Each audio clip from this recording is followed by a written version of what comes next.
and Wealth Radio Network. Want to lower your rate and payments, get rid of mortgage insurance, or get cash out? Find out about your best refinance options by tuning into the Get Mortgage Fit radio show with Alex Michaels and Carrie Kasem, Monday mornings from 10 to 11, where you'll learn everything you need to know about mortgage loans, today's rates, FHA, VA, and more. Call the Get Mortgage Fit show Monday mornings from 10 to 11 on WNN at 800-827-RATE, 800-827-RATE, or visit them online at newamericanfunding.com, NMLS 6606. Ready, set, ride. Remember when you were a kid and riding a bike was pure fun? It's time to rediscover that carefree feeling again with a Pedego electric bike. Pedego is the #1 brand of electric bikes in America because with Pedego, we put you and the customer service first. Pedego electric bikes are universally fun for all ages. Choose to pedal for exercise or throttle for full assist. Give Pedego Fort Lauderdale a call or stop in for a free bike ride. 954-652-1823. Come as you are and try a Pedego today, where our motto is Hello Fun. 954-652-1823. Tell them the Brooklyn Cafe sent you. The opinions expressed on the following sponsored program are strictly those of the host, guests, and callers, and not necessarily those of this station, its staff, management, or sponsors. It's Monday night at 9 p.m. and time for Sex Talk with the Spiegall brothers. Dr. Ricky Spiegall is a certified sex therapist, educator, and supervisor, and his brother Larry Spiegall is a clinical sexologist and certified sexuality educator. The Spiegall brothers are here to answer all your questions about sex and sexuality, but we're unsure who to ask, including questions you didn't even know you had. They will also welcome guests from around the globe to talk about a wide variety of topics and issues within the fascinating world of sexuality. Thank you for joining us, and welcome to Sex Talk. Good evening. It's Monday at 9 o'clock. That means it's time for Sex Talk with the Spiegall brothers. My name is Dr. Richard Spiegall. I'm a certified sex therapist. And I'm Larry Spiegall, a clinical sexologist and certified sexuality educator. Great to be back. Good to be back with you as always. Same here. And thank you for joining us. We are on the radio in South Florida on 95.3 FM and 1470 AM, live streaming on Facebook on the page of Sex Talk with the Spiegall Brothers or AMP2 TV. And you can call in if you are so inclined with questions, comments, or join the conversation. Give us a ring at 888-565-1470. And we are very happy this evening to be joined by a dear friend, my dear guest, Dr. Sharna Stryer. It is so nice to be here. It's really an honor. I'm really happy to introduce you to my brother, Larry. Yes. I've wanted you guys to meet for a long time. It is my pleasure. I've heard a lot about you. Same here. And I have to say, you don't look like any of those things that he said. Oh, good. Yes. We'll have to talk later, Ricky. Bogus tissue of lies. Yes. No, it's really, I was saying that truly it was an honor to just, this random coincidence that happened that I just so happened to have the opportunity to supervise you towards supervisor certification, which was really kind of ludicrous because Sharna trained in Hilton Singer Kaplan's program, the same as my mentor did. In New York at Cornell and what was it, Weill College of Medicine, something like that. Something like that. But I mean, you were there in the heyday of this field, Yes. learning with the original and with my And- mentor. So to think that I could teach you anything, we had a great time talking about supervision, but I certainly and didn't the teach you anything about repartee sex was therapy. so welcomed. Yeah. But as a result of that, I've been in the field for many, many years, and what we're going to talk about today is just the trend that I am observing that I think is really quite interesting. And I just think it's fascinating. It's an unusual niche for you to have fallen into, right? Yes. You're not the usual therapist to be working with millennial males. Yes. And that's kind of awesome, and that's one of the things we Yes. wanted to talk about tonight. Yeah. Yes. Yeah. So, any questions about how Sharna got here before we just jump right into it, or? Well, you want to say maybe just share a little bit about your background? Tell us how you got to this place. I'm really. I should also mention Sharna is a nurse, and always been our favorite human beings in the world. And when nurse practitioners get into doing this kind of clinical sexuality. specialist. Right, right. Yes. And I know you worked with addicts in New York City in the 70s. I read your dissertation. I Yes. cited it in my dissertation. Thank you, thank so, you. The background Yes. is just Well, incredible. Well, it's been really my privilege and sort of my teaching tool. All the people that I've met along my way that have shared with me their personal lives that I have, impacted and learned from, I feel so grateful. I really do. And so that's why I feel that at each time, when I notice a trend, that I need to come forward and talk about it with my peers, share in this way. And it's a trend that is interesting as a result of the digital age, of course, right? Yeah. Yeah. So I have many couples that come in, and oftentimes the female is bringing in the male as opposed to the other way around, right? And what are they saying is, he's not interested in sex. And initially, because I've become more free with my own body and my own sexuality, I approached him, and we were sexual in the beginning. And then once I sort of pulled back and I was hoping for a response from him, nothing came forward. I hear it a lot too. Nothing came forward. And so I began to hear this over and over again. And as I interviewed the males, the story unfolded. And so the story is, shall I go on with that? Sure. But I just want to ask for like a little clarification, because Yeah. I think this is sort of an underpinning of all of this work that we all do. Yes. You have this partner that came in, says, my partner is not interested in sex. When we kind of know really the reality, point blank, is my partner's not interested in me. Or sex with you. Sex with me. That, Right. Yeah, which is what He's I mean. plenty interested in Yes. sex. He's not interested in sex with Yes. his partner. Exactly. Yes. Exactly. Yes. And I think, and I Yes. just wanted just that kind of clarification, because there's so many Yes. things that have been spilling out of all of Yes. this stuff, from porn-induced ED Yes. to Yes. shutting down reward systems and all that Yes. kind of stuff. Yes. And I don't know that a lot of that stuff is true, at least at face value. There's a lot of sexual interest. It's just not with their partner. Well, with that partner yes, they could be with partners on a random basis, and that's charged because Right. that's requisite variety. But with partners over time and partners that they could really love and cherish, it presents itself. And of course, as a therapist, you assume that it's somewhere in the interaction and it's somewhere in their own story. So as you do that investigating, what do you find out? Right. Well, I'm masturbating. The first time I ever had interest in sex was porn masturbation. Right. And the requisite variety was overwhelming. The intensity of the experience that they were getting from their, if it was a female or whatever they were watching, was exciting and dopamine producing. So that became their source of stimuli. That's their erotica.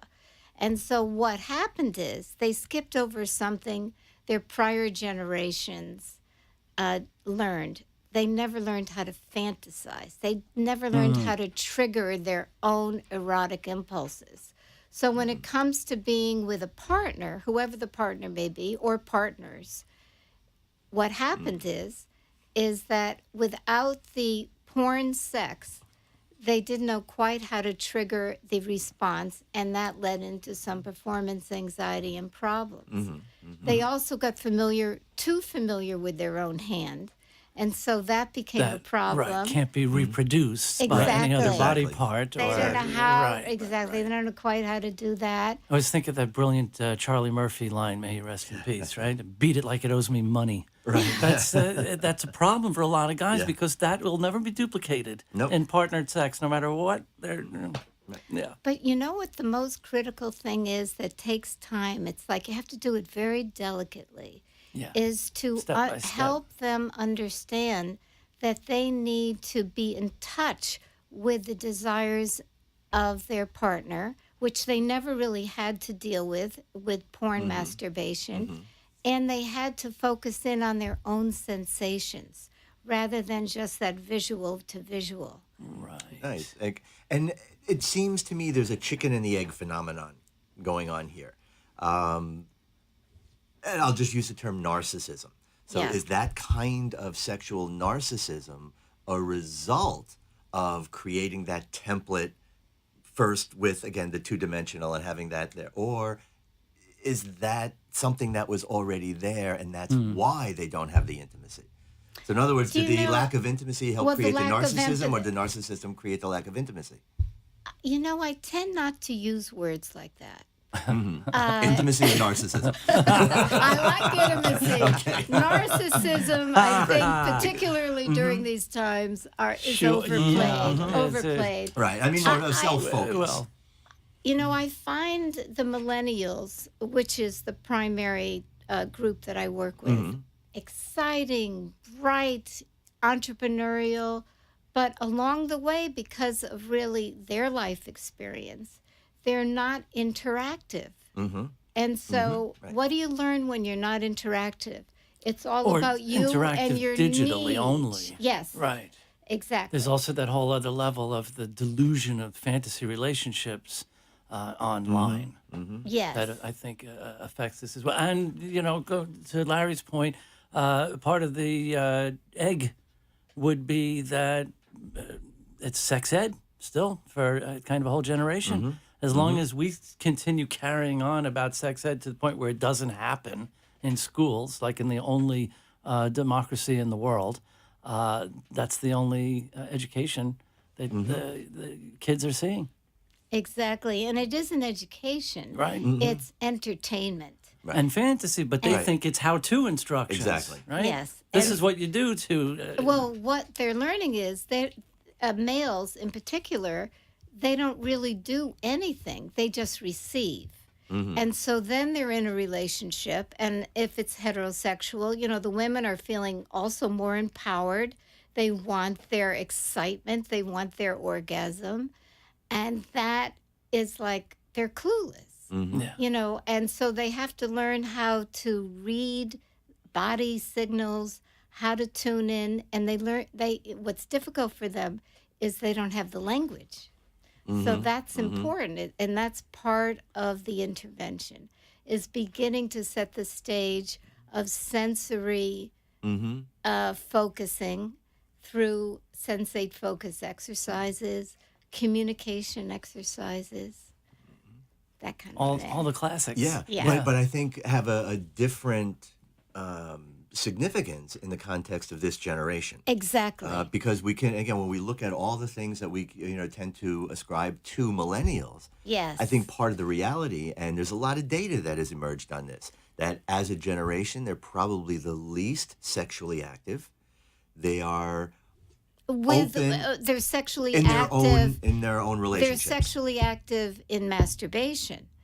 They may be sexually active in hookup culture. What happens is it falls away in partner sex. Yeah.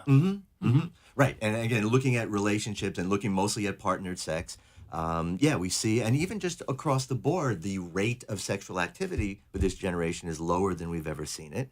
Currently, 70-year-olds are having more sex than most millennials. We can see that there is a lack of, even within that partnered sexual context, there's a lack of, I would just say, creativity. There basically are three main positions that they generally engage in. Right? So when we look at a lot of these things, Yeah. right, it's easy, I think, for us as other generation people to kind of look at this judgmentally. Right? But if we look at their new normal through their what? eyes. I think that's a mistake because when we were going through, I certainly know, I mean, there was a lot to judge about us with the change of attire, with our political spirit. This is their generation. Right, and that's what I'm saying. Yeah. Rather than being judgmental, to be able to Yes. see their normal, which isn't our normal, Right. Right. and to be willing to And make to the meet accommodation them, to help and them. to meet them at that level. Yeah. What I find really interesting is they go, aha. When I point out the idea that the guys particularly haven't learned to fantasize and like, wow. And so what I suggest to them, they have to back off from masturbating to porn. And they have to Learn how to log on here, log on to sexy the thoughts, fantasy. right, Ellen? They have to begin to focus on sensation in their own bodies and to dialogue and to experiment with sensation with their partner. You know, And to mix it up when they're by themselves. You know, righty, lefty, underhand, overhand, with condoms, without condoms, with lube, without lube. And what I love about millennials, I don't experience much resistance. They go, yeah. They're like, give me the tool and I'm there.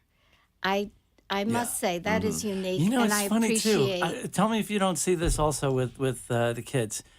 Maybe, you know, 15 years ago, working with middle-aged couples, I noticed, and you know, we've been talking about this for 30 years. Masturbation is such a back-tightening, awkward word with so much connotation and everything. So I sort of got into the habit of referring to it as self-pleasuring. Not just because it's much softer term, but it's more permission-giving, and it's a whole broader range of activities than just stimulating the genitals. Yes. But then this shift happened, right? You know, if I would talk about, I could see immediately how self-pleasuring was disarming and opening up to 40-something, 50-somethings. But when I try and use that phrase with millennials, they'd be looking at me like, do you mean masturbation? Like, oh, okay, yeah, that's like, stop with the self-pleasuring. It's masturbation, And then the just have it whole matter of females fact. have no, you know, they're masturbating. They don't have a problem with that. Yeah. So, as a matter of fact, they kind of expect it. Now, what I found so fascinating is that about a month ago, I had an intake with a Japanese female millennial who is, and you know, in Japan, The least amount of sex of anybody in the world right now. they have been exposed. They're 10 years ahead. She has been exposed to porn masturbation like we see now, and she is having the same symptoms. She cannot engage in partner sex.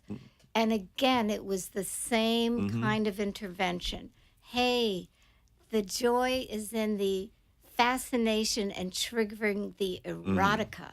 Right. And you've got to stop, you know, just leaning on the porn. Isn't that the porn is bad? It's just that you have That's not, what I wanted to you follow have up not with. developed your capacity to do it without porn. Or I would even say they haven't developed a context in which they can truly appreciate porn. Yes. Because porn Yes. has become the answer. Yeah. Well, porn has become the go-to. Yeah, Yeah, it's it's the easy. it's It's the easy. ubiquity of it that makes You it know, so. another thing with the porn masturbation and with the setup that exists, they also, you know, when they have to deal with someone's urges and desires and requests, it's like really, it can be experienced as too much. Right. Easier to do it by myself. Why engage? Sure. And I think we see that reflected in a lot of the new neuroscience, even that shows that even through social media. And I talk about, Yes. again, I'll use the word narcissism Yes. as the new drug, really. Yes. When we talk about, when we see Yes, the these dopamine millennials, high. right? And again, I get a little, it's, okay, I'm not going to talk about dopamine. The reward systems that light up like Christmas trees Yes. when they're talking about themselves. Yet when somebody else is talking, when they're listening to somebody, it goes dark. So I think, you know, in that bigger picture, they're kind of wiring their brains in a lot of ways to be only about themselves. So if it's a desire I have, or if it's a want that I have, I'm going to indulge it. But if it's one that you have, you know, it's a little bit too much. Don't really know how to just even allow my brain to enter into that dynamic. That is. Yes, that's true. Absolutely. And what goes along with that is the experience of empathy. You know, it's sort of fading away. And it's like we have to bring that back. You know, and it's interesting, there isn't even a lot written about it. But when we don't feel how do we connect? I hear you. I understand. I can relate to Well, what you you're know, the saying. president needed a little cheat sheet for that. Right, to say I hear you. We At a we listening have session. we have a caller. Jacob, you have a question for us or for Dr. Stryer? Hey, Jacob. I mean, for whoever wants to answer it, I guess. Yeah, so I heard this interesting study, kind of like relating back to like sexual desire, and it had to do with spirituality. It said that people who are more, I guess, spiritual. So I guess you could include people who are like priests or pastors, tended to be more sexual too, because the same part of your brain that deals with sexuality deals with spirituality. Like, I don't know, like, I just heard that. What do you guys have to say on that? And have you heard it before? Especially among millennials, how have you seen that? Interesting question. Thanks for calling thanks, in. Jacob. Yes, Jacob. Well, one thought that comes to mind when you say more spiritual and relaxing, I mean, when the anxiety is at a low level, when you're not focusing on performance, when you're not outside the experience, but you're more in tune with your body, then you're more likely to feel your own body rhythm, and that a big part of that is your sexual desire. Yeah. I've never heard anything about connect. I mean, obviously, there's literature written on the connection between sexuality and spirituality, but what he's referring to, the same part of the brain being lit up, does that ring any bells? Does that lighten up any part of your brain? Well, I mean, there are similar. What I've seen over the years are these indications where reward is reward. I mean, look, And the spirituality, that sense of again, the relaxation, the calm, the ecstasy, the ecstasy. Before that word got forever creeped by MDMA, ecstasy is an emotional experience most often linked to a spiritual one. Joy. Joy, You feel sexual, joy. spiritual, that Yeah. rolling. And you know, It's how a lot I of people thi- get high. Yeah. I think it's Religious really ecstasy, being sexual ecstasy. in the moment. What is joy? Lost you in the feel the moment. joy when you're lost. Complete you're immersed, immersion. deeply Complete immersion. flowing. You're Right. there. Yeah. Exactly. And where are most people when they're having sex? In their heads, watching themselves, criticizing themselves, worrying about. But Right. however, when you incorporate time to kind of melt into the experience of Yeah, oh, I like sexuality that. Yeah. through touch Yeah. and get into the breathing and into the rhythm and into the sensation, you're in the moment. It's like, what do people say? They say focus on your breathing. Sure. Right. And we've had some of these sayings. I remember a friend of mine said this to me probably 30 plus years ago. And again, I don't think it was original. We've kind of said things like this for many years, that we're not human beings, we're human doings. So this idea of the spirituality, and why I think spirituality and sexuality have really always been connected.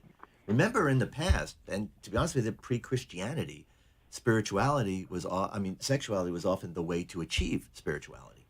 And there was that sexual ecstasy that was considered a spiritual kind of thing. Yes. And I The think creature with two backs. right, exactly. So I think the spirituality and the sexuality, where they kind of converge is in that sense of truly being in that moment. Yes. Being truly present Yes. and mindful, and not running the different inhibitions and defenses and the interpretations of everything, just allowing themselves to experience that moment. I like the way you say it, and if I can segue into something that has been so vital, because it's about communication that you're really talking about. Absolutely.